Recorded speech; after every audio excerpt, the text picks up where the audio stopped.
जीवन पे कि आपकी छोटी छोटी लापरवाही कारण ये सब हो रहा है। आप ये नहीं बोल सकते कि आप वहां पहुंच गए हैं, आप 20 साल पीछे हो, आपको प्रतिमाह 10 से 20 हजार का नुकसान हो रहा है, साल भर में 1,20,000 से 2,40,000 का नुकसान हो रहा है, 5 सालों में 6 लाख से 12 लाख का नुकसान हो रहा है। ये आपके बच्चे की पढ़ाई की फीस हो सकती थी, ये आपके बच्चे की एजुकेशन की सैलरी हो सकती थी, ये आपके मकान की भत्ता हो सकता था, ये आपकी तैयारियां हो सकती थी, ये आपके सपनों का कार हो सकता था, लेकिन आप खामोश हैं। हमने देखा कि जब भी किसी की नुकसान की बात आती है, जब भी किसी की, आप लोग एक शर्त पे, एक पैर पे तैयार हो जाते हैं। क्यों तैयार हो जाते हैं? इसी ईर्ष्या, इसी द्वेष, इसी संघर्ष का फायदा उठाया विरोधियों ने। समझ रहे हैं सर? इसी ईर्ष्या, इसी द्वेष, इसी कंपटीशन का फायदा उठाया और उन्होंने आपकी भीड़ का इस्तेमाल किया और हर बार अपनी मांगे पूरी करके चले गए। गलत बोल रहा हूं? जब हम बात आती है अपने अधिकार की, हम अपने लोगों को मोटिवेट नहीं कर पाते। क्यों? क्योंकि हम डरते हैं कि ये हमारे भरोसे में आ रहे हैं, अगर इनको कुछ हो जाएगा तो हमारे ऊपर आ जाएगा। जब तनख्वाह बढ़ेगी तो क्या केवल इकबाल जी का बढ़ेगा, रीना राजपूत जी का बढ़ेगा, सुमन शर्मा जी का बढ़ेगा, देवाश्री साहू जी का बढ़ेगा या टार्जन गुप्ता का बढ़ेगा? सबका बढ़ना है। जब लड़ाई सबकी है तो पीछे क्यों? जब आंदोलन सबकी है तो पीछे क्यों? जब संघर्ष सबका है तो पीछे क्यों? हमारे कई सारे सीनियर साथी बोलते हैं कि टार्जन जी आप जो है हमारे लिए 2800 ग्रेड पे मांग रहे हो, नर्सिंग कैडर के लिए 4800 ग्रेड पे मांग रहे हो। हम तो ऑलरेडी 48 पे पहुंच गए। हमारे सीनियर साथी जो 10 साल 20 साल 30 साल सर्विस कर चुके हैं, हमको सलाह देते हैं सर। हम उनको कहते हैं कि जब आप 2200 में थे, 10 साल में आप 2400 पर पहुंचते हो, 20 साल में आप 2800 पहुंचते हो, 30 साल में आप 4200 पहुंचते हो और नर्सिंग कैडर 10 साल में 4300 पहुंचता है, 20 साल में 4400 पहुंचता है, 30 साल में 4800 पहुंचता है।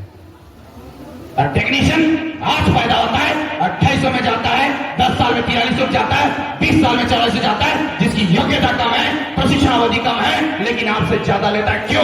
क्योंकि आप खामोश हैं। कोई दूसरा कमेंट है? आप 20 साल पीछे हो, 20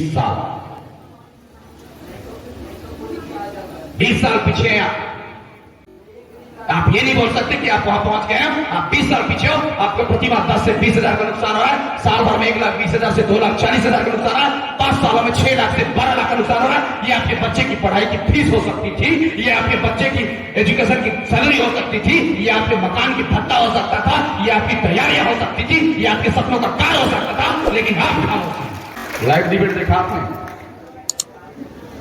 क्या कारण है? 2018 में 47 दिन का हड़ताल हुआ, 1262 बर्खास्त हुए, 7,104 का वेतन रुका। आपने जाति की, जिसका परिणाम आज आप विपक्ष में बैठे हैं और ये सत्ता में बैठे हैं। 18 दिन नर्सों ने आंदोलन किया, आपने जेल भेजा, प्रताड़ित किया, जिसका परिणाम आज विपक्ष में बैठे हैं और ये सत्ता में बैठे हैं। तो ये सरकार को भी समझ में आनी चाहिए, सत्ता बदलते देर नहीं लगती। हमारी आंकड़ों से आपने सबको दिया, हमको नहीं दिया, क्योंकि स्वास्थ्य विभाग खामोश बैठा हुआ था। आज भी लड़ाई की बात आती है, लोग डरना शुरू कर देते हैं, अरे हो जाए ना, एक ही बार तो होना है। जितने हमारे डॉक्टर्स हैं सबको 54 ग्रेड पे मिलता है, स्टाफ नर्स को 28, आरएचओ को 22। अगर इस आंदोलन हमारा फेल हो जाता है, क्या हो जाता है सर? फेल, जीरो में वापसी होती है, किसी को कुछ नहीं मिलता। तो कितने आरएचओ हैं जो 22 से 21 और 20 में आ जाएंगे? आप उठाइए। और कितने नर्सिंग ऑफिसर, नर्सिंग ग्रेडर हैं जो 28 से 26, 27 में आ जाएंगे? और कितने डॉक्टर हैं जो 54 से 53, 52 और 50 में आ जाएंगे? बताइए। लेकिन अगर मांगे पूरी हुई तो खोने को बहुत कुछ है ना? यही सोच रहे हैं, बर्खास्त हो जाएंगे, सस्पेंड हो जाएंगे। मैं आपको बता दूं, खोने को कुछ भी नहीं, पाने को बहुत कुछ है। आप जहां हैं वहीं रहेंगे, लेकिन अगर मांगे पूरी हुई तो आप यहां जाएंगे। जाना चाहिए, प्रण लेना चाहिए। डिपेंडेंट है, डिपेंडेंट। प्रदेश अध्यक्षों को, जिला अध्यक्षों को, संभाग अध्यक्षों को ठेका दे दिया आप लोग, ठेका। ये लड़ेगा, इसको हम बनाए। कितना तनख्वाह देते हो? हेलो, कोई सैलरी देते हो आप लोग? वो अपने अधिकार की लड़ाई आपके लिए लड़ता है। अभी इकबाल जी पे उन्होंने नोटिस भेजा है। किसने? विरोधी लोगों ने। जिस दिन इकबाल जी जेल गए ना, उसके दूसरे दिन थाना ही घेर देंगे, जो होगा देखा जाएगा। कौन आएगा मेरे साथ? सब आएंगे? ये तानाशाही, दलाली और पैसा वसूली की, ब्लैक मनी की बिजनेस बंद करनी होगी। एकजुट होना पड़ेगा। होंगे कि नहीं? तो घेरने के लिए सब तैयार हैं? हमारी फौज इतनी होनी चाहिए कि रायपुर की पुलिस कम पड़ जाए। पड़ेगी? तो आदरणीय साथियों, खोने को कुछ भी नहीं, पाने को बहुत कुछ। अब जिसको लगता है डर बहुत ज्यादा लग रहा है, चले जाओ आप वापस। हम कायरों के साथ सीएम हम गलवा नहीं करेंगे। जितने लोग रहेंगे उतने लोग के साथ करेंगे, जितने लोग हैं उतने के साथ लड़ेंगे। जैसा भी लड़ेंगे अच्छा लड़ेंगे।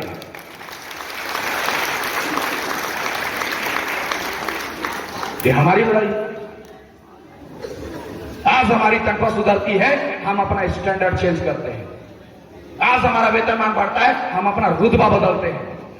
यहां पर बैठे साथ के डॉक्टर, नर्स, सारे जितने हैं, 90% लोग को बीपी और शुगर है। क्यों? आप लोग सलाह देते हो मरीजों को, हरा चीज खाइए, हरी सब्जी खाइए, पौष्टिक दाल लीजिए, समय पे सोइए, व्यायाम कीजिए, ये दवाइयां लीजिए। क्या आपके पास ये सब समय है? सलाह देना और सलाह को फॉलो करना अलग अलग चीजें हैं। जब ड्यूटी की बात आती है, रात को भी ड्यूटी करते हो, सुबह भी ड्यूटी करते हो, दिन में भी ड्यूटी करते हो, जिस समय बोला जाता है उस समय ड्यूटी करते हो। पर आंदोलन की बात आती है तो कायरों की तरह घर पे क्यों छुपे रहते हो?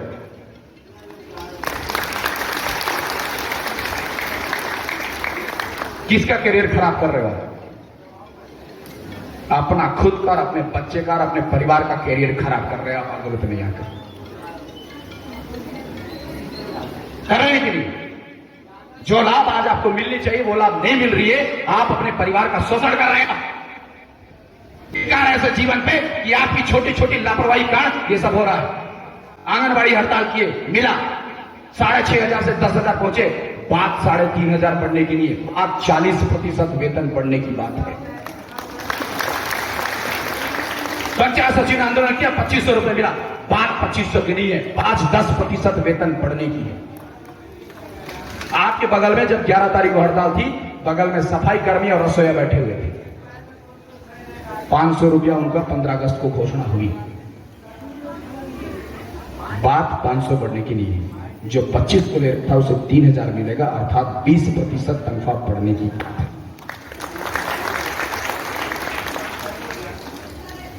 आप थोड़ा सा ये सोचिए कि जब आपकी मांगे पूरी होगी, जो जिला अध्यक्ष हैं, जो प्रदेश अध्यक्ष हैं, जो संभाग अध्यक्ष हैं, जब आप अपने जिले में घूमेंगे, आपके डॉक्टर, आपके नर्स, आपको आरएचओ देखेंगे, सम्मान के साथ कहेंगे कि इसने हमारी तनख्वाह सुधारी है। उस दिन के लिए काम करेंगे आप। उस दिन के लिए काम मत। हम तो कई बार आंदोलन किए, हर बार हारे हैं, लेकिन फिर भी खड़े हैं कि सीना चौड़ा करके ये बोल सके कि हमने अपनी लड़ाई तब तक नहीं रोकी जब तक मंजिल तक पहुंचे नहीं। छोड़ देते हैं हम छोटी छोटी चीजों को। छोड़ दो ना, 10 दिन की तनख्वाह कट जाती, कट जाने दो। क्या होगा? गाड़ी हो रहा, ऑटो वाले भी घूमना पड़ेगा, रोड में आ जाओगे, लोग आपको राशन पानी नहीं देंगे, घर के लोग आपका बहिष्कार कर देंगे, पत्नी आपको तलाक बोल देगी। और क्या? इससे ज्यादा कुछ नहीं होना। लेकिन सुधार क्या है तो हर महीने तनख्वाह बढ़ेगी, वन टाइम नहीं, हर महीने। हमारे कई लोग बोलते हैं कि सर आप एस्मा में आंदोलन कर रहे हो। जब हम आंदोलन नहीं करते थे तो हमारे बहुत सारे पदाधिकारी हैं जो थे, अभी नहीं है, ग्रुप में कमेंट मारते थे, आंदोलन होना चाहिए, युद्ध होना चाहिए, यलगार होना चाहिए, चेतावनी होनी चाहिए, घेराव होनी चाहिए। आज फॉर्म भरने से डरते हैं।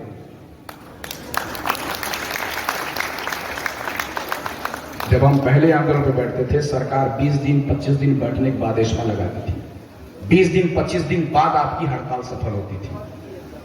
आज सरकार पहले से एस्मा लगाई है, एक तो कार्रवाई करेगा या फिर मांगे पूरी होगी, दो ही होना है।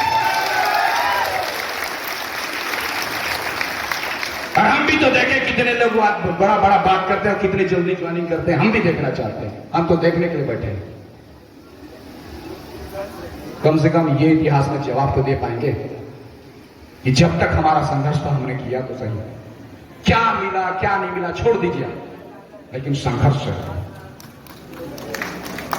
आज जो हड़ताल कर रहा है हर विभाग को दिया नोटिस कर रहे हैं, किसी को नहीं दिया गया वो बात अलग है, किसको नहीं दिया गया जो ठगने के लिए हड़ताल किया। एक छोटी सी बात बताता हूं, एक व्यक्ति होता है घर का मुखिया, पिता, हमेशा ये चाहता है कि मेरा संतान ऐसा हो, मेरी पत्नी ऐसी हो, मेरा परिवार ऐसा हो। क्या हर पिता उस चीज में कामयाबी हासिल कर पाता है? उसका बच्चा जैसा चाहता है वैसा बन पाता है? एक व्यक्ति होता है गांव का सरपंच, जो अपने पंचायत को अपने इशारे पे चलाना चाहता है, क्या वो चला पाता है? एक व्यक्ति होता है समाज का मुखिया, जो पूरे समाज को अपने हिसाब से चलाना चाहता है, क्या चला पाता है? एक व्यक्ति होता है मुख्यमंत्री, जो पूरे राज्य को अपने हिसाब से चलाना चाहता है, चला पाता है? एक व्यक्ति होता है राजा, जो अपने पूरे राज्य को अपने इशारे पर अपने जैसा बनाना चाहता है, बना पाता है? नहीं। इस बात को स्वामी विवेकानंद ने कहा कि जब हम परिवार को परिवर्तन करने जाते हैं, घर को परिवर्तन करने जाते हैं, समाज को परिवर्तन करने जाते हैं, अपने राज्य को परिवर्तन करना चाहते हैं, देश को परिवर्तन करना चाहते हैं, लेकिन वो तब तक नहीं होगा जब तक परिवर्तन की शुरुआत खुद से नहीं होगी। तो पहले खुद बदलो, फिर परिवार बदलेगा, फिर समाज बदलेगा, फिर राज्य बदलेगा, फिर देश बदलेगा। तो बदलने की शुरुआत यहां से होनी चाहिए। और आप कहां से कर रहे हो?